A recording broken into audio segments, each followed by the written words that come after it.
Pessoal, depois da hidroxicloroquina e do dexametasona, agora é um antiparasitário que está em evidência. E que quem tem uso, isso aí é para uso veterinário, tá? Mas quem vai explicar para a gente, pessoal, o que esse medicamento, no que ele está sendo utilizado, ou pelo menos tem algumas pessoas procurando para utilizar, é a Luciane Miyazaki, que está ao vivo, direto do Hospital Universitário da Unifil.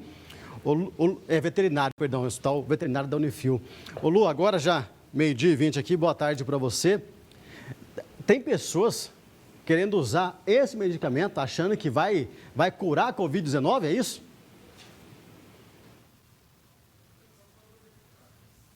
Cid, olha só, para você ter uma ideia, esse medicamento aí, que é usado no tratamento, por exemplo, de piolho, sarna, vermes, inclusive lombriga, sumiu das farmácias. As distribuidoras e os laboratórios não estão dando conta da produção e dos pedidos. Por quê? Saiu um estudo ali na Austrália, um estudo preliminar em laboratório, que a gente chama de in vitro, ou seja, que foi feito apenas com células contaminadas pelo coronavírus. Indicou que em 48 horas a carga viral, então, do coronavírus seria reduzida significativamente, em alguns casos até sumiu, o vírus foi eliminado.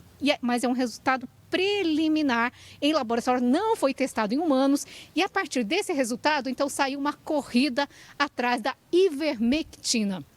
Resultado, sumiu das farmácias e aí, de repente, quem precisa não está conseguindo encontrar, porque as pessoas estão tomando como tratamento aí em casos leves, sintomas leves e até como preventivo. E há um risco, como toda medicação. Mais cedo a gente conversou com o Flávio Musi Santana, que é médico da 17ª Regional de Saúde. Ele falou um pouquinho mais sobre esse medicamento. Vamos ouvir. Os estudos, os protocolos que têm incluído a ivermectina, eles colocam para ser utilizado numa fase intermediária da doença. Então, muitas vezes você já tem a comprovação laboratorial com o PCR, né, pelo SWAB, de que existe a doença.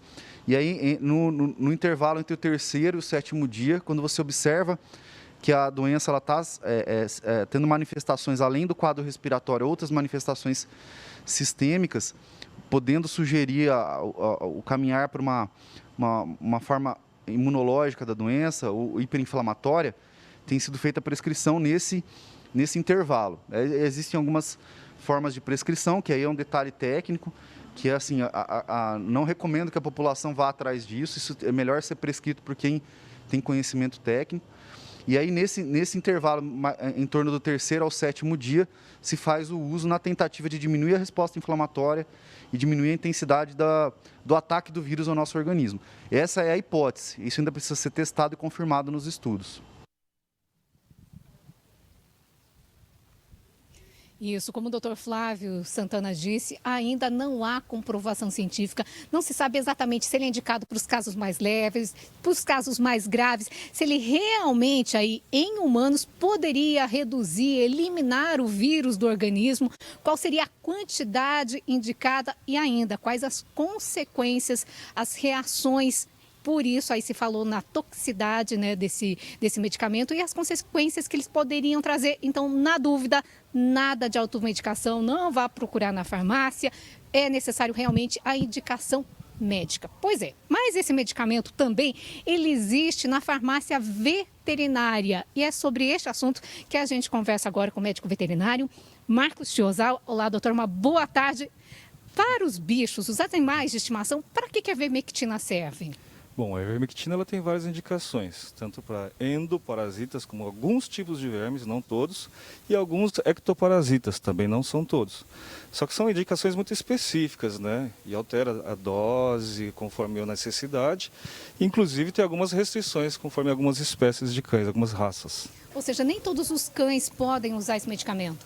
Exato, tem cães que é extremamente tóxico, né? Geralmente aqueles cães collie e mestiços, e também aqueles com focinho comprido e fino, né? Esses aí a gente tem que ter bastante cautela. Para que outros animais aí é indicada essa medicação? Essa medicação também pode ser utilizada em gatos para algumas enfermidades e também grandes animais domésticos, como equinos, bovinos, por exemplo. Normalmente aí contra parasitas, sarna, por exemplo, vermes. Exato, alguns tipos de sarna, alguns tipos de carrapato, né? E alguns vermes também, poucas, na verdade. Doutora, a gente recebeu a informação de que algumas pessoas estão procurando, diante de não achar na farmácia, esse medicamento na farmácia veterinária. É a mesma coisa ou não?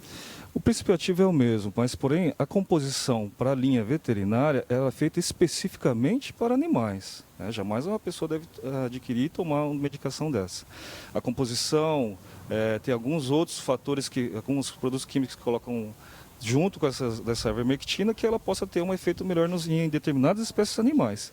Concentração muda, enfim, é bem diferente para o ser humano. Existe uma diferença entre a medicação humana, a medicação veterinária, e tanto num caso quanto o outro, há contraindicações também. Exatamente, tanto que essas medicações para a linha veterinária, olha só, quantas espécies nós temos de animais possíveis de serem medicados. Cada espécie tem uma formulação diferente, que é diferente do homem também. Que risco que a gente tem, porque infelizmente algumas pessoas estão comprando essa medicação aí nos pet shops e a pessoa ingerir essa medicação. A pessoa ela pode ter problemas desde digestivos, hepáticos, né, intoxicações e também tem alguns flavorizantes, né, nesse meio que é muito mais desagradável ao homem se ele tomar essa medicação. Ou seja, além de não ter o efeito esperado, pode até ter um problema muito maior. Exatamente, pode ter transtornos muito maiores e também a não eficácia, né, para o ser humano. Ou seja, a orientação é não comprar e também não usar. Exatamente, é feito para animais e somente animais devem tomar. E também mesmo para animais não tem nenhuma relação com o coronavírus, né? Também não. Animais são para enfermidades específicas. E a dosagem, a posologia, a frequência muda completamente de acordo com a necessidade, tá? E também com a espécie animal que o veterinário vai indicar. Tá certo. Então, doutor, muito obrigado pelas informações. E aí, mais uma vez, a gente deixa esse alerta aí contra a automedicação, tanto na farmácia. E, por favor, também não vá no pet, compre o medicamento e não vai tomar, tá? Cid? Beleza, Lu, obrigado, tá? Obrigado pelas informações aí, gente. Tem, mas, ó, ninguém vai tomando à toa. Ninguém vai ir pegando qualquer tipo de medicamento em farmácia tomando à toa. Tem gente que foi orientado por alguém. Alguém foi lá. Só pela internet, também creio que ninguém vai lá. Só, porque eu vi uma notícia lá da Austrália, lá dos Emirados Árabes, lá não sei aonde, e eu vou tomando. Não. Alguém orientou. Falou, pode tomar que tem uns estudos lá que funcionam. Alguém tem, pode ter certeza que tem. Mas não faça isso, tá, pessoal? Não faça. Até que se tenha certeza da eficácia, até que as autoridades a nível mundial venham e falem assim, realmente, achamos a cura. Tá aqui, esse medicamento, pode tomar. E não é pode tomar, é o médico que vai te orientar. Cuidado, pessoal, cuidado que pode fazer mal e até acabar te matando. Muita cautela mesmo.